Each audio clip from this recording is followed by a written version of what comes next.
এরপরে প্রশ্ন হলো, আমাদের তকদিরে তো আগে থেকে বিয়ে ঠিক করা আছে, তো আমরা যে একটা মেয়েকে পছন্দ করি তাকে কিভাবে পাবো? প্রশ্ন অদ্ভুত প্রশ্ন তো। মানে আল্লাহ তাআলা তো তাকদিরে আগে থেকে একটা মেয়ে ঠিক করে রাখছে, এখন বলে দিলে আমরা ওইটা তুলে নিয়ে আসি, এ হলো ব্যাপার, তাই তো? দেখেন, তাকদিরটা বিশ্বাস করার জন্য। তাকদিরটা কিসের জন্য? বিশ্বাসের জন্য। তাকদিরটা দেখে দেখে আমলের জন্য না। পার্থক্যটা একটু একটা এক্সাম্পল দিলে সহজে বুঝবেন। আপনি একজন প্রভাবশালী ব্যক্তির কাছে গেছেন, উনি এমপি সাহেব, মন্ত্রী সাহেব বা একটা বড় পদস্থ কর্মকর্তা। আপনার একটা কাজ নিয়ে গেছেন, আপনি কাজটা নিয়ে তার কাছ থেকে গেছেন, যে তার কাছ থেকে কাজটা আদায় করতে গেছেন, যেভাবে আদায় করা যাবে তার সব পলিসি ঠিক করছেন। উনি ঘুষখোর হইলে ঘুষের বান্ডিলও নিয়ে গেছেন, কথার কথা।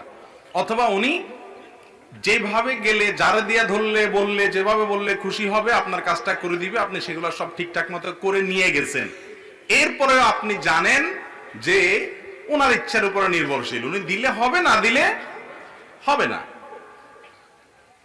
এই যে আপনি জানেন একটা যে হবে সেটাই, যেটা উনি করবেন, আমার চেষ্টা আমি করতেছি মাত্র, এই তকদির হলো ওই বিশ্বাসটা, আর কর্ম হলো ওই চেষ্টাটা।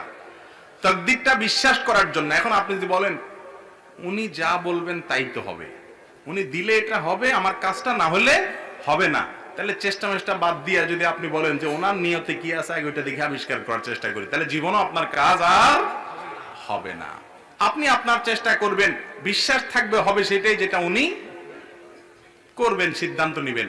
উনি দিলে দিলেন, ওনার মেজাজ মর্জি খারাপ হলে আমি চেষ্টা করার পরেও হয়তো হবে না, সেটা মাথায় রেখে আপনাকে চেষ্টা চালাতে হবে। ঠিক একই ভাবে আল্লাহ তাআলা আপনার তাকদিরে কি লিখে রেখেছেন সেটা জেনে তারপর আপনি ওটা করে ফেলবেন, তাহলে তাকদিরের মানে কি? তাকদিরটা হলো আপনি আপনার চেষ্টা করবেন আর বিশ্বাস থাকবে হবে সেটাই, যেটা আল্লাহ তাআলা কি করছেন, ফয়সালা করে রেখেছেন। ঘুরে আপনি চেষ্টা করতে থাকবেন ভালো মেয়ে সন্ধান করার জন্য, করতে করতে করতে যেটা কপালে আসবে বুঝবেন ও তোমারে আল্লাহ তাআলা আমার নসিবে রাখছিল। কথা কি বুঝতে পারছি? এরপরে পাওয়ার পরে কদর করবেন খুব, যে সুবহানাল্লাহ, আল্লাহ তাকদিরে লিখে রাখছে এই মানুষটা আমার জন্য, খুব ইজ্জত করবেন তখন, তাকদিরের লেখন আসছে আমার ঘরে, মাশাআল্লাহ। কথা কি বুঝতে পারছি? এখন আপনি পরিশ্রম না করে তাকদিরে কি আছে সেটা দেখার জন্য চেষ্টা করতেছেন। এক লোক ওই নামাজের জন্য ডাকছে, আর বলে না আল্লাহর হুকুম ছাড়া তো কিছু হয় না, আল্লাহ আমার নসিবে নামাজ রাখে না, আপনি চেষ্টা করে লাভ নাই, চলে যান। এরকম কিছু বাদর টাইপের মানুষ আছে না? তো ওই লোক আবার শার্ট টার্ট গায়ে দিয়া সকালে অফিসে যাইতেছে, চাকরি করে ডিউটি করতে যাইতেছে। তো যে লোক নামাজের দাওয়াত দিচ্ছে সে কলার ধরে বলতেছে, বেটা বয়, কই যাস? কয় কাজ যাচ্ছে। কে কোন কাজ যাবি? আল্লাহ তাকদিরে যা রাখছে তা খাবি, বয়, কোনো কাজ যেতে পারবি না। তো দুনিয়ার ক্ষেত্রে তো সে আনা ঠিকই বুঝে, অন্য ক্ষেত্রে বুঝে না। তো খোলাসা কথা হলো ভাই, তাকদীর মানে কি? আল্লাহ তাআলা কি ফয়সালা রেখেছেন, আমি কি পাবো না পাবো, আমার কর্মের ফল কি দাঁড়াবে আল্লাহ জানেন, এটা আমার বিশ্বাস থাকবে। বিশ্বাসটা বিশ্বাসের জায়গায় থাকবে, কর্মটা কর্মের জায়গায় চলবে।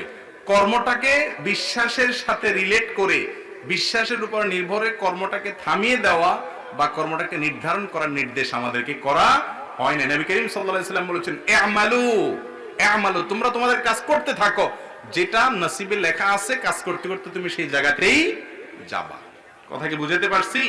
অতএব তাকদিরে কোন মেয়ে আল্লাহ লিখে রাখছে ওইটা তাকদিরে ফেরেশতার কাছ থেকে জেনে ওই কান্দরে মেয়ে উঠে নিয়ে আসবেন, এরকম সিস্টেম নাই। কান্দরে না, হাত ধরে আর কি। জি আল্লাহ।